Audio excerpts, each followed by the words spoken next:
उसको भगवान मुकुट के रूप में धारण करते हैं। आखिर मयूर में वह कौन सा गुण है जिस गुण पर भगवान रीझ जाते हैं और अपने सिर पर बिठाने के लिए तैयार हो जाते हैं।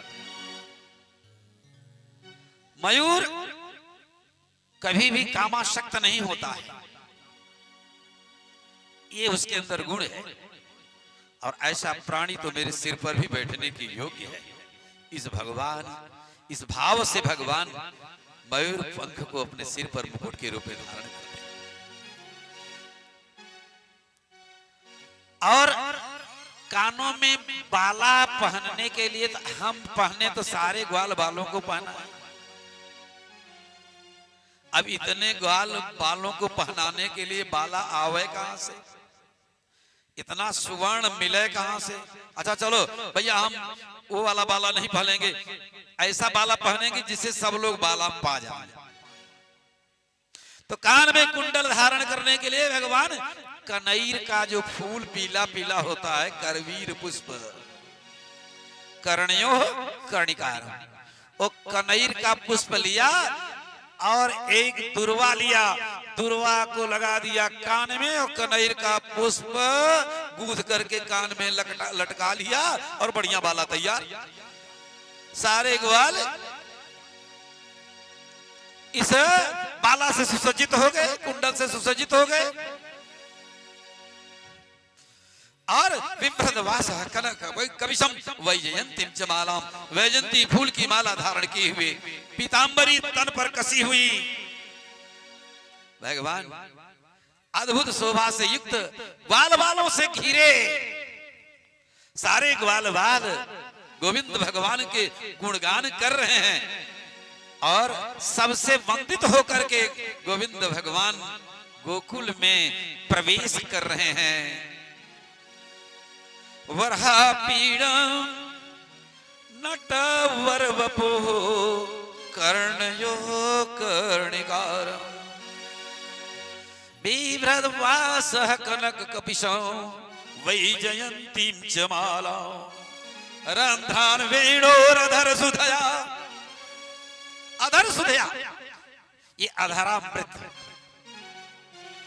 अपने होठों पर विराजमान जो अमृत है, उस अमृत से उस वेणुनाद को बजा रहे हैं, कर रहे हैं।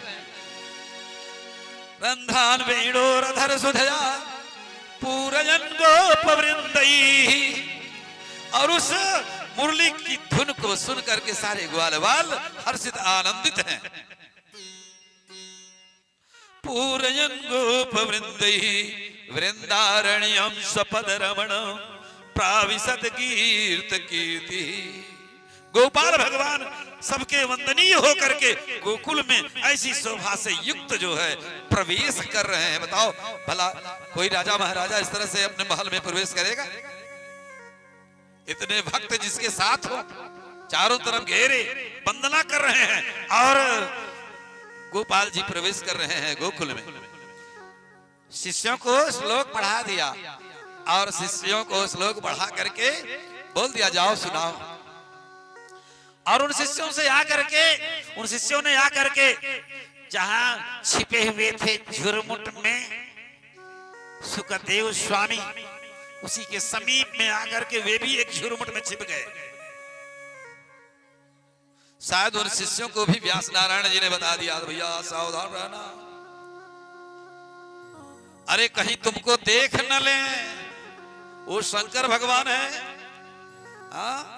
रति को देखा तो रति जो है तुरंत जो है रति के पति कामदेव, कामदेव को देखा, कामदेव जल करके भस्म हो गए। अगर कहीं आप लोगों पर दृष्टि पड़ गई तो गड़बड़ हो जाएगा, छिप करके ही श्लोक पाठ करिएगा। कहा ये श्लोक तो भगवान की रूप माधुरी की प्रशंसा के विषय में था, लेकिन भगवान के स्वभाव के विषय में दूसरा श्लोक पढ़ा दिया। व्यास नारायण ने इन दोनों श्लोकों को बहुत ही महत्व दिया है। अहो बकीयं स्तन कालकूटम, नहीं बज रहा है क्या? अहो बकीयं स्तन कालकूटम जिघांसया पाययत साध्वी लेभे गतिम धातृच्युतां ततोऽन्यं कं वा दयालो शरणं व्रजेम कं वा दयालो शरणं व्रजेम। ऐसा दयालु कौन हो सकता है जिसकी शरण हम सब स्वीकार करेंगे? उससे बड़ा तो दयालु कोई हो नहीं सकता है। जिसने पूतना कोई ऊपर भी कृपा करी, जो कि जिघांसया, श्रोताओं ने सुना कि बहुत बड़ी दया करी तो बहुत पुण्य करके आई होगी, बड़ा अनुनय विनय करती हुई आई होगी भगवान को मनाने के लिए। अरे वो भगवान की पूजा करने के लिए आ रही थी, इसलिए भगवान दयालु बन गए इसके ऊपर। अरे कहा दयालु तो जो मन करके आई है दुनिया जानती है, जिघांसया, जिघांसई तुम इच्छा माने मारने की इच्छा से आई थी, जहर लेप करके जहर पिलाने के लिए आई हुई थी। लेकिन भगवान गोविंद ने यह नहीं विचार किया कि मुझे जहर पिलाने के लिए आई हुई। जिघांसया पायद साध्वी, वो साध्वी पूतना मारने की इच्छा से भले ही जहर क्यों न पिलाया हो, लेकिन भगवान ने तो निर्णय लिया कि पिलाने का काम तो माँ करती है, माँ के सिवाय पिलाने का काम दूसरा कोई कर नहीं सकता। ये कहां पिसलेप करके आई है अपने स्तन पर,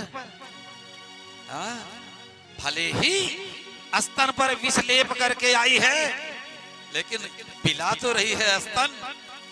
यह काम तो केवल मां ही करती है। तो वही गति मैं इसको दूंगा जो मां यशोदा को बाद में देने वाला हूं। वही गति उस पूतना को भी दे करके ही रहूंगा। और फिर प्रभु ने कोई विचार नहीं किया और उसको जो है गति प्रदान कर दिया, अपने उस वैकुंठ धाम को प्रदान कर दिया। कहते हैं ले भे गति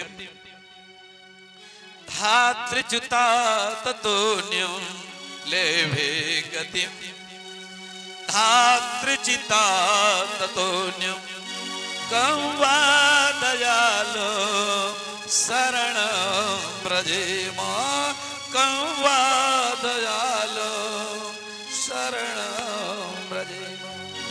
ऐसा कौन दयालु होगा जिसकी शरण में हम जाएंगे? विष का लेप करके आई, विष का धूपान कर लिया, किया या नहीं किया, लेकिन उसको तो उत्तम गति जो माँ को देना चाहिए था वही गति प्रदान कर दिया। प्रेम से बोले वृंदावन बिहारी लाल की। अरे भाई, विष को अमृत बनाना तो उसका स्वभाव रहा है हमेशा से, और विष को अमृत बनाना जानता है, वो चाहे पूतना हो चाहे कोई हो। अगर विष का लेप करके आई है तो विष को जो है तो अमृत बना देना जो है उसका काम है। वो अमृत बना लिया, उसका पान कर लिया। मेरे तो गिरधर गोपाल दूसरो न को, मेरे तो गिरधर गोपाल दूसरो न को। जाके सिर मोर मुकुट में रोपति सोई, जाके सिर मोर मुकुट मेरे तो गिरधर गोपाल दूसरो न कोई, मेरे तो गिरधर गोपाल दूसरो न कोई। तो क्या मिला? भजन किया, भाव से भगवान का स्मरण किया, ध्यान किया, तो विष भरा प्याला भेजा गया। लेकिन विष भरे प्याले को भी भगवान ने बना दिया क्या? अमृत। और अमृत बन गया और वो सब मीरा का कुछ नहीं बिगाड़ा। तो जैसे उस मीरा का नहीं बिगड़ा, वैसे इस मारने की इच्छा से आई, फिर भी इतना बड़ा दयालु वो परमात्मा हमारे गोविंद भगवान गोपाल जी की कुछ भी विचार नहीं किया और अमृत बना दिया। अमृत तो बनाया ही, उसको ही अमृत बना दिया, वैकुंठ में भेज करके अमर कर दिया। मेरे तो गिरधर गोपाल दूसरो न कोई, मेरे तो गिरधर गोपाल दूसरो न कोई। जाके सिर मोर मुकुट मेरो पति सोई, जाके सिर मोर मुकुट मेरो पति सोई। तात मात भाद्र बंधु आपनो न कोई, तात मात भाद्र बंधु आपनो न कोई। छाण दये कुल की कान का करिए कोई, छाण दये कुल की कान का करिए कोई। मेरे तो गिरधर गोपाल दूसरो न कोई, मेरे तो गिरधर गोपाल दूसरो न कोई। मेरे तो गिरधर गोपाल दूसरो न कोई, मेरे तो गिरधर गोपाल दूसरो न कोई। संतन ढिग बैठ बैठ, संतन ढिग बैठ बैठ लोक लाज खोई, संतन ढिग बैठ बैठ लोक लाज खोई। संतन ढिग बैठ बैठ लोक लाज खोई, संतन ढिग बैठ बैठ लोक लाज खोई। असुवन जल सींच सींच प्रेम बेल बोई, असुवन जल सींच सींच प्रेम बेल बोई। अब तो बेल फल गई, अब तो बेल फैल गई, आनंद फल होई, अब तो बेल फैल गई आनंद फल होई। मेरे तो गिरधर गोपाल दूसरो न कोई। मेरे तो गिरधर गोपाल दूसरो न कोई, मेरे तो गिरधर गोपाल दूसरो न कोई। मेरे तो गिरधर गोपाल दूसरो न कोई, मेरे तो गिरधर गोपाल दूसरो न कोई। बस कानों में ये मंत्र पड़े तो बरहा पीड़ा अहो वकीयंस्तन काल गुटो, और बस पागल बन गए सुखदेव महाराज जी, दीवाने बन गए गोपाल के, और दौड़े आए शिष्यों के पास, भैया जरा पांव छूता हूं, कृपा करो मेरे ऊपर, ये श्लोक कहाँ मिले आपको? कहा महाराज हमको तो हमारे गुरुदेव ने दिया है। कहा तो गुरुदेव से मुलाकात करा दोगे? हाँ चलो भैया गुरुदेव जी के आश्रम में क्यों नहीं मुलाकात करा दूंगा। और शिष्यों के साथ पागल बने सुखदेव स्वामी पहुंच गए व्यास नारायण के पास। कहा महाराज ये श्लोक कहाँ है? कहा ये भागवत महापुराण में है महाराज, ये सारे श्लोक आप स्वीकार कर लीजिए। जो भाग गए थे ममता रहित होकर के वही पागल बने दीवाने। बस भैया गोपाल की कृपा हो जाए। ये टेढ़ी टांग वाला है ना, केवल तिरछी निगाह करके किसी की तरफ देख देवे बस, देखा नहीं तो बन गए दीवाना। कितना भी बड़े वैरागी बने हो लेकिन जो है पीछे पीछे भागने लगोगे। बस जो है टेढ़े टांग वाले की सारी लीला भी तो बड़ी टेढ़ी है ना। हमेशा जो है देखो ये टेढ़ा ही रहता है। मुरली लेगा पांव भी एक पर एक रख लेगा, और ये टेढ़े वाले की लीला टेढ़ी, और इसमें जो फंस गया तो फिर जीवन भर भाई उलझ गया। और जब उलझ गया तो फिर उससे उबर नहीं पाता है। सुखदेव स्वामी हमेशा के बन गए व्यास जी के शिष्य, और 18,000 श्लोकों का यह श्रीमद् भागवत पुराण पढ़ लिया। अब कहा महाराज ये बताइए किस कारण से फिर सुखदेव स्वामी ने राजा परीक्षित महाराज जी को सुनाया, कृपा करके यह भी तो बता दीजिए। कहा एक कारण आया था, कौन सा? यदा मृधे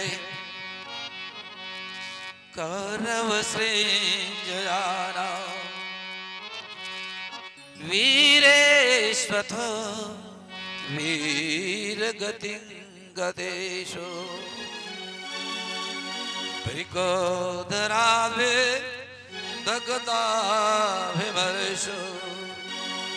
भग्नोरुदंडे धृतराष्ट्रपुत्रे भग्नोरुदंडे धृतराष्ट्रपुत्रे धस्त धृतराष्ट्र का जो बेटा बड़ा दुर्योधन था, भग्नो रुदंडे, भीम महाराज जी ने गदा के प्रहार से मार करके उसकी उर्दंड का भेदन किया, उर्दंड को तोड़ दिया, जंघे को तोड़ दिया। मरा भी नहीं, प्राण भी नहीं निकला, और युद्ध क्षेत्र में पड़ा जो है कह रहा है, हाय हाय वो विभीषिका, रक्त की नदी बह चली,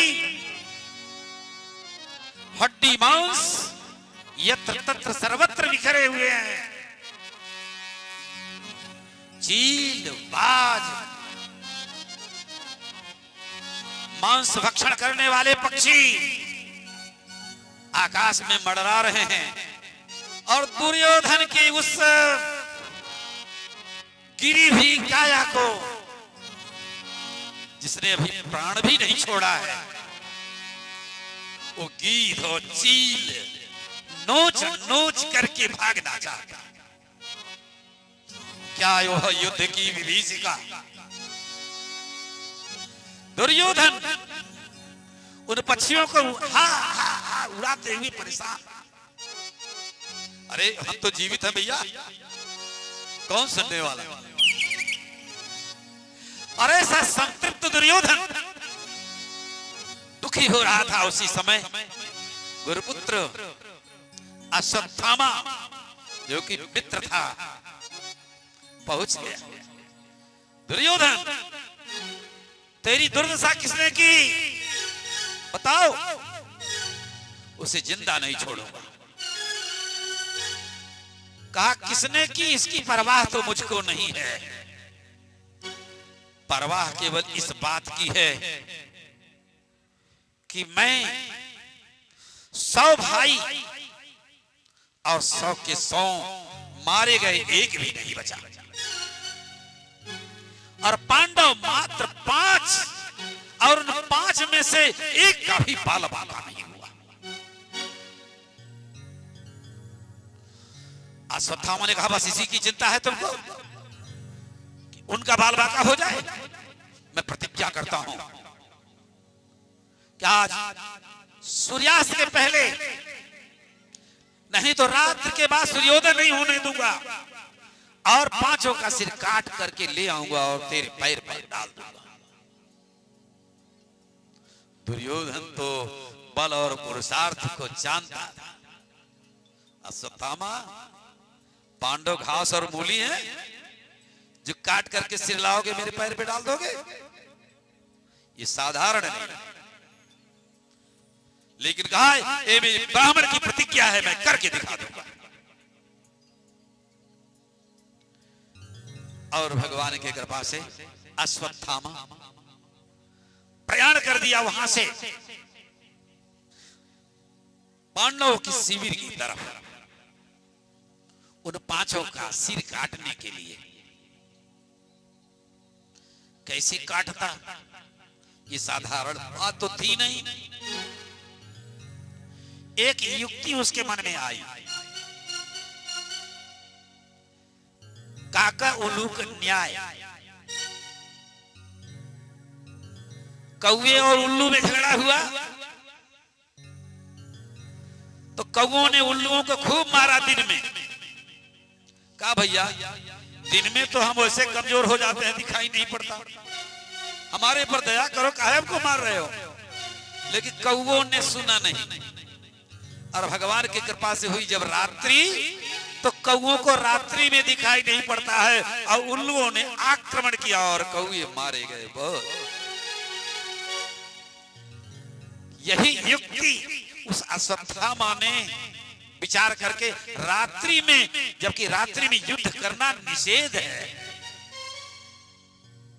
आक्रमण कर दिया। लेकिन गोपाल जी जिसके पक्ष में हो, वो मुरली वाला पहुंच गया। द्रौपदी,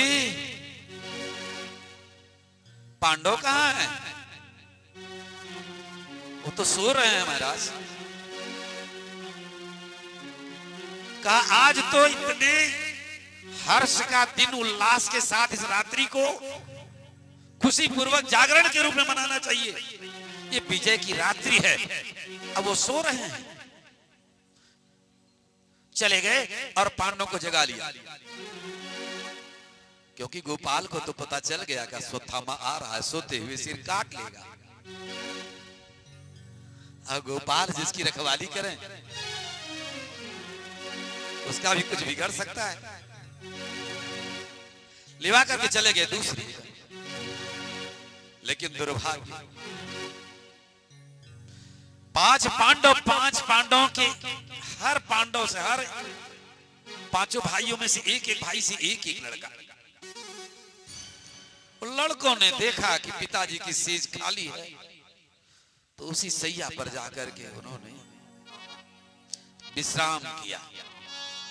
और रात्रि में अश्वत्थामा जब आया तो उन पांचों को पहचान नहीं सका। क्यों कि युधिष्ठिर का बेटा जो था हूबहू युधिष्ठिर से मिलता जुलता, कोई अंतर नहीं कर सकता। ऐसे ही अर्जुन, भीम, नकुल और सहदेव के जो लड़के थे उन्हीं के मुखमंडल जैसी उनकी आकृति थी, फिर पहचानता कैसे। और सिर काट लिया जाने लगा तो मन में आया कि दुर्योधन विश्वास नहीं करेगा। चादर फैलाया और सिर उस चादर में रख करके ले गया, दुर्योधन के सामने पटक दिया। और जब दुर्योधन को चादर खोल करके दिखाया तो दुर्योधन धिक्कारने लगा उस अश्वत्थामा को। अश्वत्थामा, तूने ये क्या अनर्थ कर दिया? तूने तो पांडवों का सिर नहीं, ये पांडवों के बेटे हैं जिनको तुमने मार दिया। हम और पांडव तो भाई भाई, मैंने सोचा था हम नहीं, भाई नहीं, ये पांच पांडव भी अगर नहीं रहेंगे तो पांच पांडवों के बेटे तो रहेंगे। कम से कम जल और पानी तो देने वाला हमारे कुल में कोई बचेगा। लेकिन तूने उनको भी नहीं छोड़ा। तुमने तो बहुत बड़ा अपराध किया है।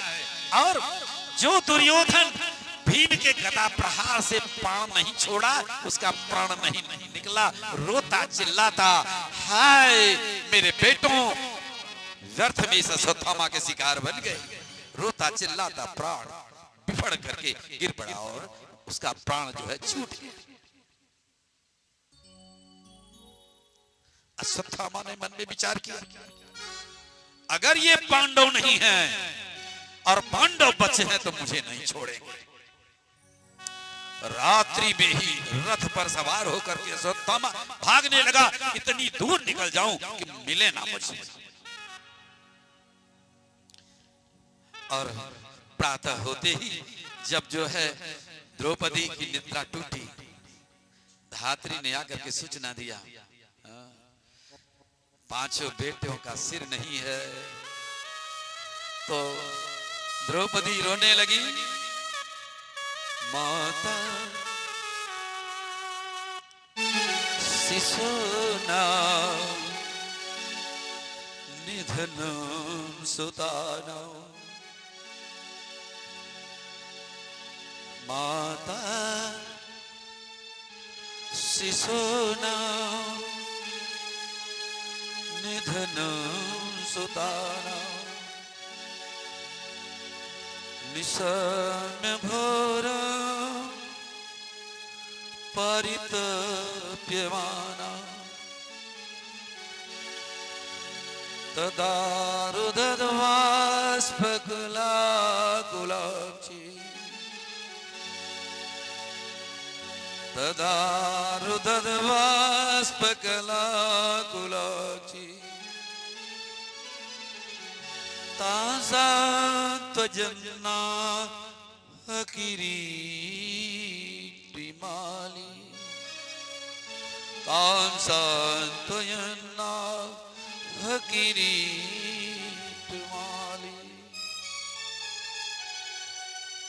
क्या बिगाड़ा था मेरे बेटों ने?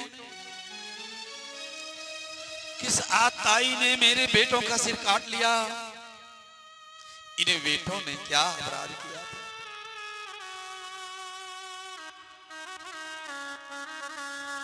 अश्रु की धारा बह चली और द्रौपदी करुण क्रंदन करने लगी। जिस करुण क्रंदन को सुन करके सारा परिवार रोने लगा। पांडव आ गए सब। अर्जुन ने कहा है द्रौपदी रो मत, सूर्यास्त नहीं होने दूंगा। जिस आताई ने तेरे बालकों का सिर काटा है उसका सिर काट करके तेरे सामने पटक दूंगा और तू उसी सिर पर बैठ करके स्नान करोगी, तब तुम्हारी आत्मा प्रसन्न हो जाएगी। सारथी रथ सजाओ। फिर वो कृष्ण को क्या देर करनी है, वो रथ तैयार करके खड़ा हो गया। बढ़ जाइए महाराज। उसी दिशा में हनुमान बस जाने लगे जिधर भागा था अश्वत्थामा। और जब दिखाई पड़ने लगा तो अश्वत्थामा को लगा कि अब बच नहीं पाऊंगा। उसी में रथ भी खराब हो गया और वो अश्वत्थामा रथ छोड़ करके पैदल ही तलाटी में भागा और ज्यों पैदल दौड़ना शुरू किया, दौड़ा करके अर्जुन ने जो है पकड़ लिया। उस अश्वत्थामा के केस को घसीट करके रथ की तरफ ले आने लगे। रथ पर लादने के लिए कृष्ण भगवान कहते हैं अर्जुन क्षत्रिय हो, अपनी प्रतिज्ञा मत भूल जाना। क्षत्रिय अपनी प्रतिज्ञा अगर तोड़ दे तो समझ लो कि मर गया। तुमने प्रतिज्ञा की है कि सिर काट करके ले आऊंगा, तुम्हारे सामने रख दूंगा, मारो। मारने की तबीयत नहीं कह रही। गुरुपुत्र कैसे मारे, मन में नहीं मारने का भाव, और प्रतिज्ञा है कि मार डालूंगा, वही मारूंगा, द्रौपदी के सम्मुख मारूंगा। लेकर के आए, रथ पर पटक दिया और रस्सी से कस करके बांध दिया और द्रौपदी के सामने रस्सी से खोल करके केस घसीटते हुए जब उपस्थित हुए तो द्रौपदी कहती है मत मारो, मत मारो, ये गुरुपुत्र है। और ऐसा गुरु जिसने रहस्य भरी बातों को किसी से न बता करके धनुर्वेद की वो समस्त विद्याओं को, रहस्य भरी बातों को भी आपको ही बताया, अन्य किसी से नहीं बताया। वो द्रोणाचार्य गुरुदेव महाराज की पत्नी कृपी, वो जीवित हैं। अगर इसको मार दिया तो कृपी किसके सहारे रहेगी? पतिदेव को तो युद्ध में मार दिया और बेटे को तो फिर उसको उस बुढ़ापे की लाठी का सहारा, कौन सा सहारा रहेगा? बुढ़ापे की लाठी यही बचा हुआ। मत मारो। बंध बंधन हाथ बंधव बंधुर्न हाथ उवाच चासहंत्यस्य बंधना नयनम सती मोच्यता मोच्यता ईश ब्राह्मणो नितरां गुरु मुच्यता मुच्यता ईश ब्राह्मणो नितरां गुरु। मत मारिए। भैया की तरफ देखने लगे। युधिष्ठिर महाराज जी आदेश जो करेंगे वही होगा। युधिष्ठिर महाराज जी ने कहा भैया देखो, धर्म की गति बड़ी विचित्र होती है। क्या धर्म है क्या अधर्म है, हम लोग सदैव कृष्ण भगवान के इशारे पर काम किए हैं और जो कहें वही करो। कृष्ण भगवान की तरफ देखा तो कृष्ण भगवान ने कहा हमसे पूछते हो तो सुन लो, फैसला सुना दे रहा हूं। ब्रह्मबंधुर्नहातव्यः, ये ब्राह्मण का बेटा है, मारना नहीं। और ये आतताई है, छोड़ना नहीं। आतताई बधारण। वाह महाराज, आप भाई जैसे 2-4 जज हो जाए तो हो गया देश का कल्याण। मारना भी नहीं है, छोड़ना भी नहीं है, तो क्या करना है? कहा धर्मशास्त्रों में उपदेश दिया गया है कि ब्राह्मण का वध दैहिक वध नहीं करना चाहिए। उसे अपमानित करके, धक्के दे करके सभा से निकाल दो। अगर आज मार दिया तो एक बार में ही मर गया। अगर धक्के दे करके निकाल दिया, जहां जिस ही सभा में जाएगा याद आएगी बात तो मर जाएगा। आज चलो किसी तरह से बचा, जीवित बचा हुआ है, दूसरी से सभा में जाएगा, बात याद आएगी तो मरेगा। जहां जहां जाएगा वहां वहां मरेगा। जितनी बार याद आएगी उस अपमान की, उतनी बार मरेगा। इससे बड़ा वध हो नहीं सकता। ब्राह्मण का यही वध होना चाहिए। और कृष्ण भगवान की मति को जान करके, इच्छा को जान करके अर्जुन ने जो है द्रौपदी की इच्छा को भी रखा, न मारो। युधिष्ठिर महाराज जी के भी आदेश का पालन किया और कृष्ण भगवान के आदेश का भी पालन किया। और धक्के देते हुए जो मणि बहुत उत्तम कोट की थी, उस मणि को छीन लिया और शिविर से बाहर निकाल दिया। कोई सज्जन पुरुष रहा होता तो सोचता कि बड़ी दया किए हैं, अब तो इनका कुछ भी हम नुकसान नहीं करेंगे। लेकिन उसने सोचा, मन में विचार करने लगा कि अब तो इनके वंश में किसी को जीवित नहीं छोड़ूंगा। अरे किसको छोड़ा है तूने?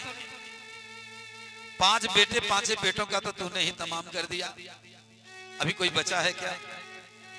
याद आई चक्रव्यूह भेदन में अभिमन्यु जिस समय मारा गया था, उस समय ये चर्चा हुई थी कि अभिमन्यु की पत्नी उत्तरा देवी के गर्भ में भगवान की कृपा है और उस गर्भ को भी नष्ट कर दूं, फिर कोई नहीं बचेगा पांडवों को जल देने वाला। और ब्रह्मास्त्र छोड़ दिया। और जब ब्रह्मास्त्र छोड़ा तो देवी उत्तरा दौड़ करके चिल्लाती हुई, इधर कृष्ण भगवान इतना सब कार्य हुआ तो जाने के लिए तैयार द्वारकापुरी को। एक हाथ से रथ की वो डंडी पकड़े, रथ पर चढ़ने के लिए एक पांवदान पर रखे हुए रथ पर सवार होने के लिए तैयार। और उसी समय उत्तरा भगवती रोती चिल्लाती पहुंच गई। पाहि पाहि महायोगिन देव देव जगतपते। हे योगेश्वर कृष्ण भगवान, बचा लीजिए, बचा लीजिए। किसको बचा लें? उत्तरा भगवती ने ये नहीं कहा कि मुझे बचा लो, मैं रहूं या न रहूं, मेरा अंत हो जाए तो भी कोई नुकसान नहीं।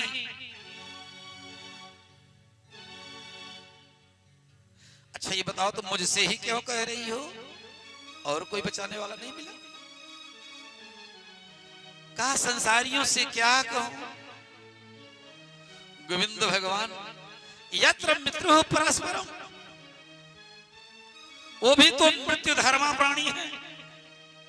और मृत्यु धर्मा प्राणी से ही मृत्यु से बचाने के लिए कहूं, नान्यम तद भयम पश्ये यत्र मृत्यु परस्परम। तो बचाइए, मुझे नहीं, मेरे उदर में जो ये पांडवों का वंशधर पल रहा है, अभिद्रवती मामी सहस्रस्तप्तायसो विभो कामम दहत मामनाथ मामे गर्भो निपातिता। हे नाथ, संसार के समस्त वासनाएं समाप्त हो जाएं, कामम दहत, कोई सुख नहीं चाहिए मुझको। तब क्या चाहिए? मामे गर्भो निपात्यता, ये मेरा उदरस्थ जो गर्भ है। अच्छा सोचो, उत्तरा भगवती कितनी बुद्धिमती थी। अगर कह देती कि मुझे बचा लो, तो शायद बचा लेते भगवान, तो भी गर्भ नष्ट हो जाता। लेकिन ये गर्भ न नष्ट हो, जो पांडवों का वंशधर है, मात्र अकेला बचा हुआ है।